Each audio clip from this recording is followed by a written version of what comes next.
Welcome to Mom on Purpose, where it's all about helping moms overcome challenges and live their best lives.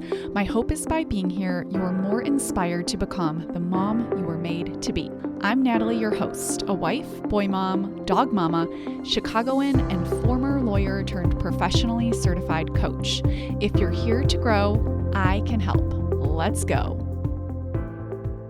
Hello, my beautiful friends. Welcome to the podcast. I have a really special announcement today. At Your Goal Weight is launching the first week of July. I am so excited. This is my signature weight loss program where I teach you exactly how to apply the lose more with less method. There is nothing out there like this right now, and I think it's been so popular because my approach is just completely different. Everyone's talking about get fit, spend 1 million hours in the gym, overhaul your eating habits, have at it if those are your goals. But I want to speak to the woman who says, you know what? My life is so full right now. I just want to work on weight loss. And this is going to help you do just that. You will achieve your weight loss goal in so much of a more efficient and faster way, and in a way that I think is more energizing and motivating, because I think the longer it takes to achieve a goal, the more self-doubt creeps in, and then you have to manage your mind around that. And so I do think there is something to just choosing one goal and working on it. And in this program, in At Your Goal Weight, I give you not just information, right? That's just one of my peeves when I take a new program and it's just like a ton of information and then I have to piece together what to do. No, not going to happen in my world. I am going to, and I am in this program, give you the step-by-step process. Like I tell you exactly what to do. So I take all of the guesswork out of it. You apply this process as soon as you get inside At Your Goal Weight and you start losing weight right away. It is lifetime instant access. And I'm going to talk with you more about all of it at something very exciting. I'm so excited to announce here. I am hosting my first live training, my friends, the very first one of its kind since 2024. Where does the time go? I know where it goes. It goes to having babies. I've had 3 little ones in 3 years. And so I haven't held a live training in about 2 years, which is so crazy. I used to hold them monthly, and here we are. 2 years later, I'm ready to get back into it. So live training, this training is not just going to be like information about At Your Goal Weight. Yes, you can ask questions about it. I'd be happy to answer them, but it's not just going to be about that. It is going to be about the 3 top things I did and the 3 things I didn't do to lose 50 pounds. So I know that my process isn't just something that is helpful and resonates because of, the methodology. Yes. And also because of my story and how I applied it to my life and then have subsequently helped so many clients with it. And so I'm going to talk with you about the top 3 things I did to lose 50 pounds, as well as the top 3 things I didn't do and why both of those are really, really important and the mistakes that you might be making. So if you want to join me live, it's coming up here in a couple of weeks. It's going to be on Friday, July 3rd. I know that's a holiday weekend. I think it's the perfect time to hop on a call in the morning before you kickstart all of the festivities. If you are celebrating in the United States for the 4th of July, I am as well. It was just a good time for our family, and I think it could be a really fun way and exciting way to kickstart summer and the holiday weekend and just dive into something that's really important to you, which is achieving your weight loss goal. So you can get all of the details and register to join me live over at momonpurpose.com/live. And make sure that you register, because if you register and come live, you are going to get a special bonus, and it is a ridiculously insane bonus, but you have to be on there live in order to get it. All right, that is the announcement that I have for you. I am just beaming with excitement to get this out to you, the live training, as well as everything about At Your Goal Weight. It's just been such a fun season for me to help so many moms with weight loss, and I want to help you, and I will answer all of your questions there. It's just going to be me live. I'll have time to answer questions at the end as well. So make sure to come live. You can, clock in from anywhere. I always like to say that on my calls, on whether I'm live or in the membership, you won't see other people. I know that some people host Zoom calls where you can see everyone. That will never be me. Okay. I don't like it when I'm on the receiving end of that. And therefore, when it's in my company, I don't do that. And so when you click the link and you join the call, no one can see you. Only I can see like the list of participants who's on the call, but you'll just be able to see me. So if you just want to hang out in the background or you want to ask a question just to me, it comes through anonymously. It's not like this chat where you're chatting with others. Okay. So I just like to say that ahead of time. You will be taken care of. No one will know you're on the call, and you can listen in, watch from, your kitchen as you're prepping a nice 4th of July fruit salad, whatever it is. Can't wait to see you there. momonpurpose.com/live for all of the details. Okay. Now I want to talk with you about 3 micro shifts I made to stop feeling overwhelmed as a mom. This is coming to you from a reel that I did a few weeks ago now that I really loved. And therefore, I want to bring you the content because I'm always thinking about like the main challenges that these tools can help you with. And in this case, overwhelm comes up a lot, whether it's parenting, whether it's marriage, whether it's the mental load, whether it's some combination of work-life balance in your career, like all of the things, right? The word overwhelm comes up from time and time again. And so I'm always thinking about how can I approach this topic from a different angle to like add depth so that you'll hear it in a way that will land for you in a more helpful way. And that's what today's episode is all about. So these are 3 micro shifts I made to stop feeling overwhelmed as a mom. Number 1, I stopped using a to-do list and I started using a results-based planning system. This is my time freedom method that you get inside the Mom on Purpose membership. Listen, my friends, if you are using a to-do list, your brain cannot perceive time. And so it immediately will have scarcity-driven thoughts like, there's so much to do. I don't have enough time. When is it all going to get done? It's never ending. I'm not doing enough. I need to do more. This is too much. Whatever your flavor of time scarcity thoughts are, you're going to have that when you look at a to-do list. So my approach to overwhelm is not just to do mindset work. Doing thought work is extraordinarily important for overwhelm, but the way that I approach it, similar to weight loss actually, I don't do it first because I don't want to help you manage your mind around a to-do list because I think it's somewhat of a waste of your brain power. Like you can, but why? Like, why make it harder on yourself? Instead, let's clean up your time management system. Let's get rid of that to-do list so that you're using a results-based planning system, my time freedom method that has like many layers to it, but it's very simple. It involves kind of time blocking as well as using a flex time list for the time when it's not as clear or you need to be flexible, like with your kids. But anyways, what it does is it really gets everything from your to-do list onto your calendar so that you can visually see when things are going to get done. And this is a system that you just continue to use. I'm going to give you an example. At the time of recording this, I'm about to leave for a girls' trip. There's 9 of us, including myself from high school. We are going on our 40th birthday girls trip, and I'm so excited. And of course, that is happening at the same time that I am launching At Your Goal Weight. And then of course, in the membership, I create a monthly masterclass every single month. And I am still, at the time of recording this, have a couple more lessons to complete in terms of recording in At Your Goal Weight.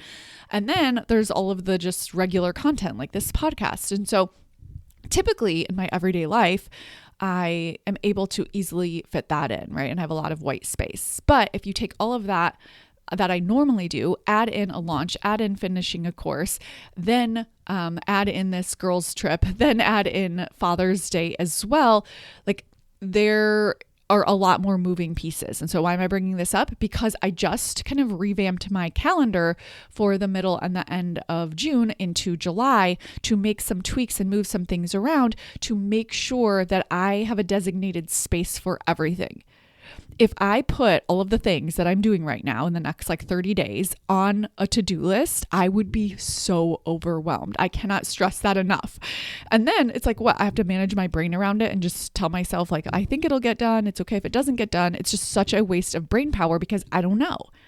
Right. And so this is why it's so important to have a plan and use the time freedom method so that then you know when things are going to get done. Then you have decisions to make, and then you manage your brain. And then you tell yourself what you want to think about your time and your choices and your life. Okay. It has to be in that order. Okay.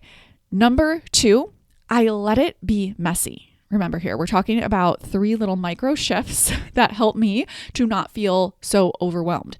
I embrace the mess. I have 3 boys under 5. I know this season of life is temporary. And even if it's not, even if they grow up and they're really messy, it's fine. I have come so far in my rigidity, in my type A-ness, that is from being a firstborn type A, just high achiever. That's just, the archetype. I fit that stereotype so well. And I don't use that as a limiting belief, which is really important anytime you're looking at any sort of category, right? It can be helpful to bring awareness to who you are, but don't use that as a limiting belief. So for me, I really embrace the mess. For example, I keep the beds pretty much unmade. They're not really made. Like I'll throw like the comforter back on it, but it's not made in the traditional sense. I don't fold laundry. Now my kids have clean clothes. I have clean clothes. I do the laundry, but I don't fold it. Typically, sometimes my husband will, other times, like especially for the kids' clothes, it just sits in a laundry basket and we pull from that. I love that. It's totally fine. Everything that I could do has to be a trade, right? So if I am spending all of my time and energy on domestic chores, then what's left, right? And then I'm overwhelmed and then I'm blaming my life. And that's just no way to live. And so you have to consider the cost of doing a bajillion things, okay? Now, I do a lot of things, but I'm very strategic. And I have a lot of white space. And so this really goes back to the purpose and priorities framework that I taught inside the membership a couple months ago. It's in there if you join, everyone gets it. That will really be kind of the North Star. Because for me, it's super clear right now that in life, my family is my top number 1 priority and my business is my number 2 priority. And that's really it. And so it is not a high priority for me to have all of the clothes put away and my house looking perfect. We have our cleaners come and, otherwise I kind of let it be messy.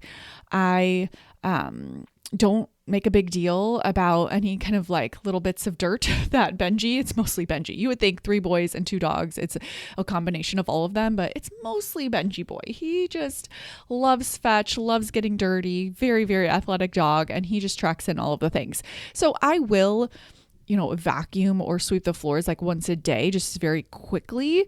But I set the bar very low compared to who I used to be. And this is who I'm comparing it to. I know we all have different standards, but the point of me sharing this with you is not that you need to do it this way. It's just that if you are experiencing overwhelm and you're thinking that because you're a high achiever, you need to meet certain standards, I just want to remind you that those standards are a choice.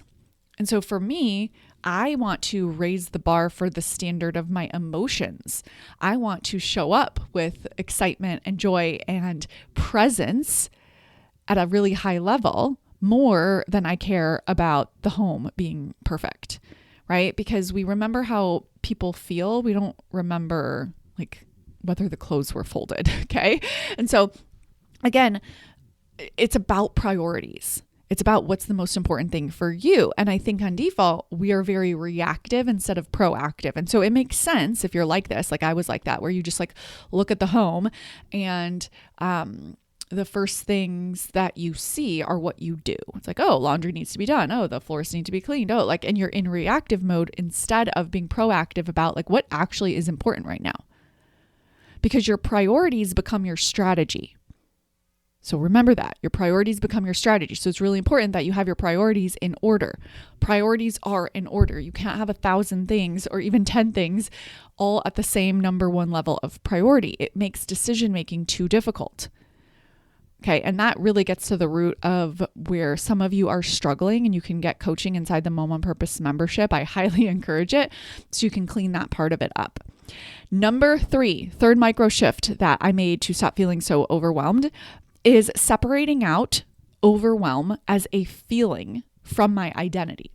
So what we do on default is we take our past actions that have become habits, and we've repeated them so much that we make them mean something about ourselves. So if you find that you procrastinate a lot and you're looking to your past for evidence of that, then it is very likely that you will call yourself a procrastinator. You took past actions that you did, or in this case didn't do, right? Turned things in late or something. And then you lump it all together to summarize a behavior about yourself, a characteristic about yourself, an identity about yourself. So you call yourself a procrastinator. The same thing is happening when we identify as being overwhelmed. When we say I am being or I am a certain way, we are talking about our identity. And we do this kind of just in our common speak and our language day to day. And the problem with it is we don't really realize that that's what's happening. So anytime you say I am, and then you name a feeling, I am angry, I am frustrated, I am overwhelmed, immediately what you've done there is you've taken the feeling of your experience in one situation and you've made it who you are. Not good. Okay. We don't want to be identifying with feelings that we don't want to be identifying with. And so there's nothing wrong with you for feeling overwhelmed. There's nothing wrong with me for feeling overwhelmed. And also, that doesn't mean that I am an overwhelmed mom. So be careful with the labels that you give yourself. Be more mindful of the identities.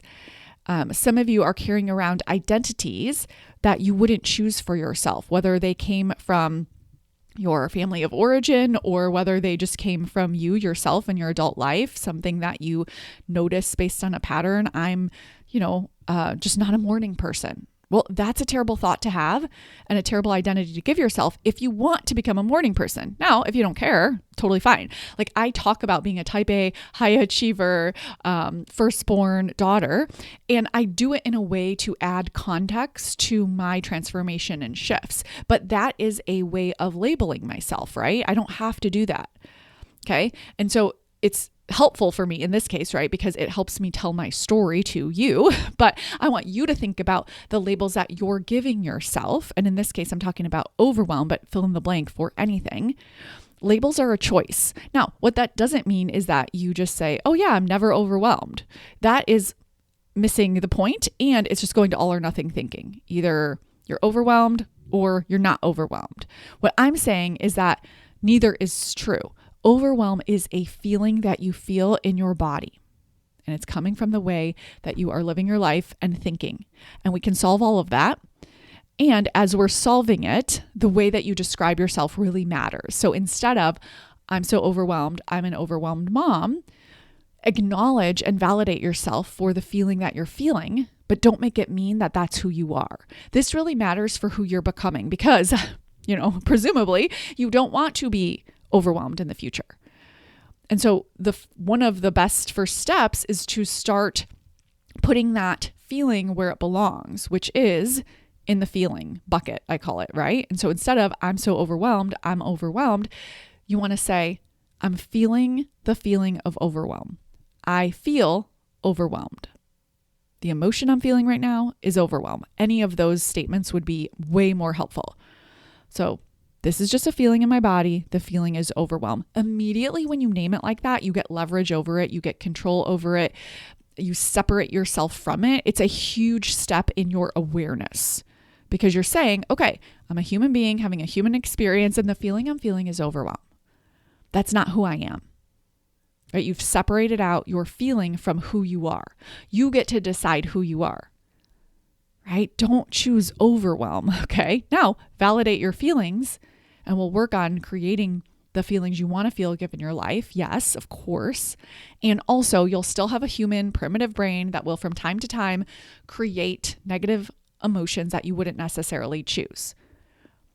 But before doing this work, you might be feeling overwhelm, 9 out of 10 times. And then after doing this work, the work inside the Mom on Purpose membership of coaching yourself and choosing your feelings on purpose and unwinding overwhelm and using time freedom and using brain management, my 3-part thought work framework, you will likely feel overwhelmed 1 to 2 times out of 10.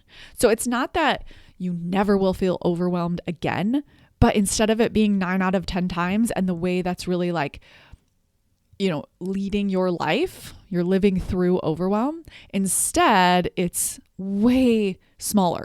It's like, okay, 1 or 2 out of 10 times I'm feeling overwhelmed. It's a completely different life experience. And I love to be an example of that because it allows me to continue to create the life that I want. I get to have more and create more and just live into the future that I want to live into because I'm able to handle so much, because my capacity is so high, because I have the skills of overwhelm management. And you can too, my friend.